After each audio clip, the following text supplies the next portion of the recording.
Kenyan തലസ്ഥാനമായ നെയ്റോബിയിൽ ഭവനരഹിതരായ കുട്ടികളെ, പ്രത്യേകിച്ച് പെൺകുട്ടികളെ തിരഞ്ഞുപിടിച്ച് അവരെ ചേർത്ത് പിടിക്കുന്ന ഒരു കൂട്ടം സന്യാസിനിമാരുണ്ട്.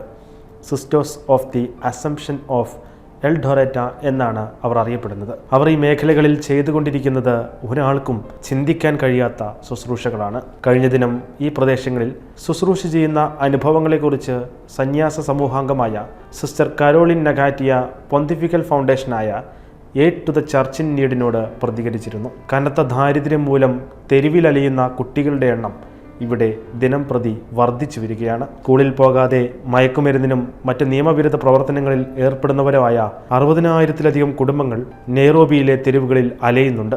സിസ്റ്റർ കരോളിൻ പറയുന്നു, ആ കുട്ടികളെ രക്ഷപ്പെടുത്താൻ ഞങ്ങൾ ചെയ്തത് അവരിൽ വിദ്യാഭ്യാസത്തിന്റെ വിത്തുകൾ പാകുക എന്നതാണ്. ഗൗരവത്തോടെ വിദ്യാഭ്യാസത്തെ സ്വീകരിക്കാനുള്ള എല്ലാ സാധ്യതകളും അവർക്ക് മുൻപിൽ തുറന്നു നൽകിയെന്നും സന്യാസിനി പറഞ്ഞു. 1962 കെനിയയിൽ സ്ഥാപിതമായ sisters of the assumption of Eldoret സന്യാസ സമൂഹം കിഴക്കൻ ആഫ്രിക്കൻ രാജ്യങ്ങളിൽ ഇന്ന് വ്യാപിച്ചിട്ടുണ്ട്.